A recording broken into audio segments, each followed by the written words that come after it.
Всем привет! Сегодня у нас на обзоре вот такой нож с узорами.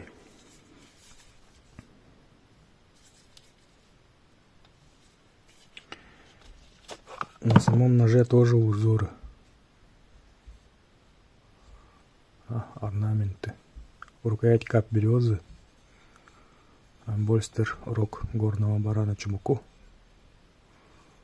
Он как будто такой прозрачный. Вот. Клинок Х12МФ узенький. Тоже с узорами. Это обор машинкой нарисовал. Сам клинок 13 сантиметров. Ну, 13,2 миллиметра. Плюс-минус, да? Кованый дол. Х12МФ. В самом широком месте он 16,5 миллиметров. У основания 4 миллиметра. Ну, почти 4. И идет на утончение. Нож резучий. Очень.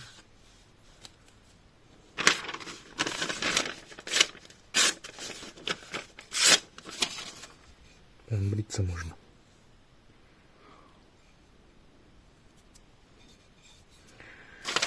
Вот. Ну, тесты я делаю. Не отправлять же человеку плохой нож. Я прям наступаю, режу. Так. Рукоять пропитана конским жиром. Она очень хорошо проникает. И воды больше он не боится. Жир топлю и пропитываю. Грею, да, и пропитываю. И таким жиром у нас суставы мажут. Он жир конского этого якутского коня, он такой. Конь же у нас минус 70 на улице ходит. Там ночует, там кушает, сам себе все добывает. Спит стоя. Да.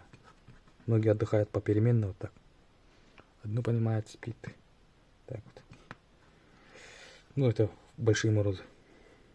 У него жир такой толщины может быть. И этот жир, он не мерзнет. Мы его едим, прям нарезаем. Так, в сыром виде можно кушать. И этим жиром топят ее. Колеи смазывают. Да, очень хорошо смазывается. Прям туда проникает. Снаружи. Натиранием. Вот таким жиром он пропитан. У него запах такой тоже натуральный. Вот. Поэтому он воду хорошо терпит, короче.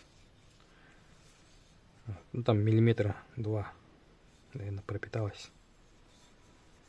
Где-то так.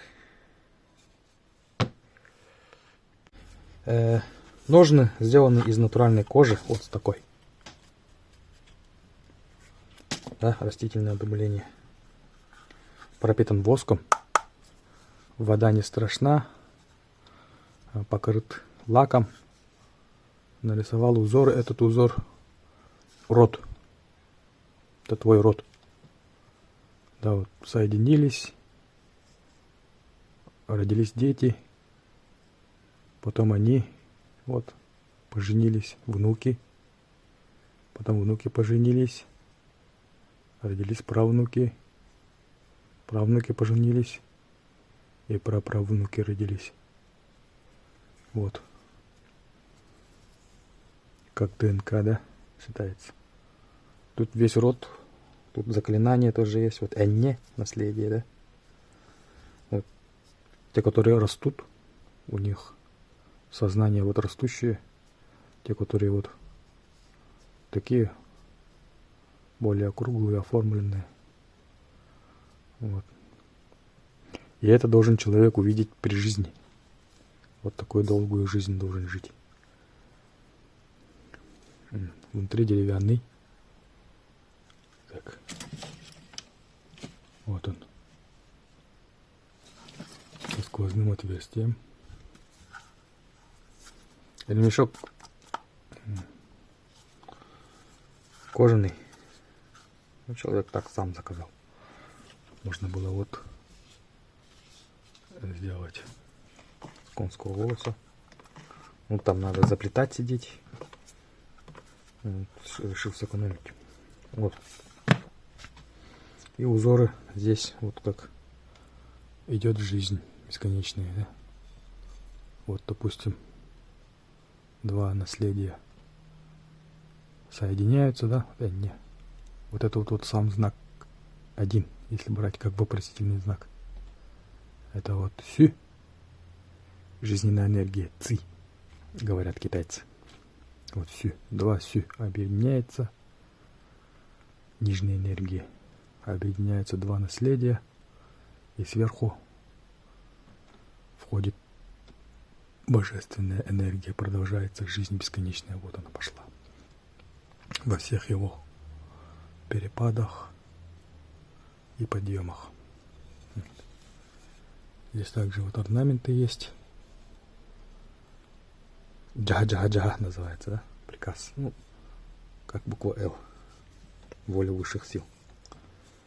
Здесь вот сделал пятиглаз, бескарах, оберег. Это на самом-то деле календарь и универсальный оберег.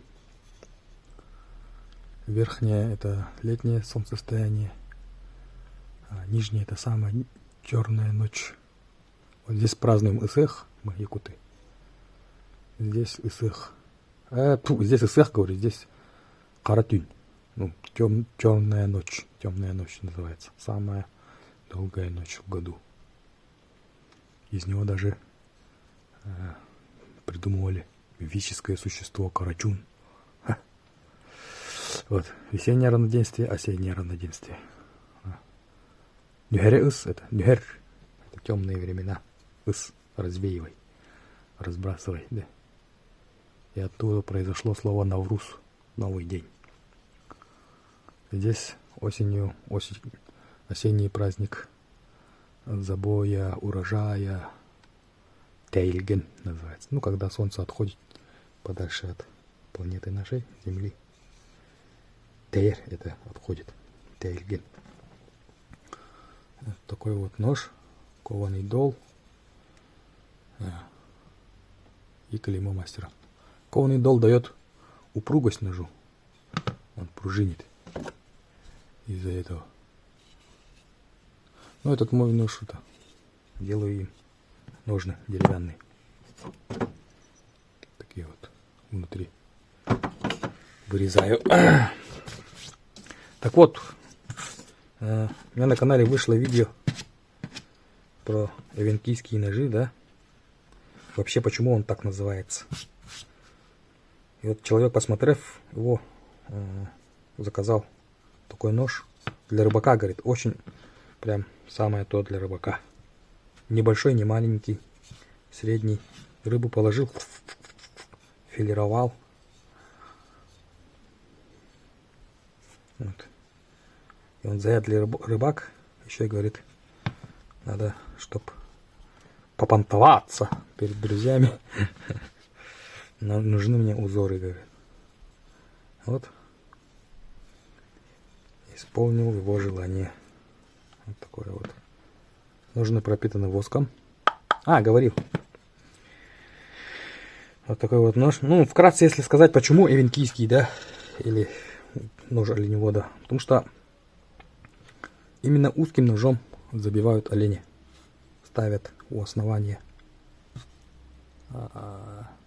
шеи, да, в позвоночник. Вот так вот. И резким ударом, ну или нажатием позвоночник, мозг спинной протыкают. Вот ему нужен такой нож. И он, тут у него с этой стороны тоже этот есть скос, да, чтобы он сверлильные дела делал. Одним таким ножом он может себе сани сделать. Нарта называется. Вот. Удобно. И прям на столе он кушает мясо. Он все время питается мясом. Он ест такое количество мяса, что от которого тебе станет плохо. Вот он, допустим, берет мясо, да, его на стол уже не ложит, держит в руке. Оттуда его взял. Вот так. Взял, держит. Здесь куснул, да, возле рта и отрезал. Держит зубами и режет перед лицом. Такой вот нож.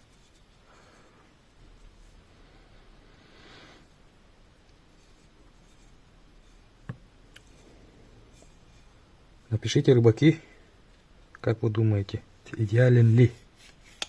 Как тот говорил заядлый рыбак, что это, оказывается, идеально подходит под рыбака.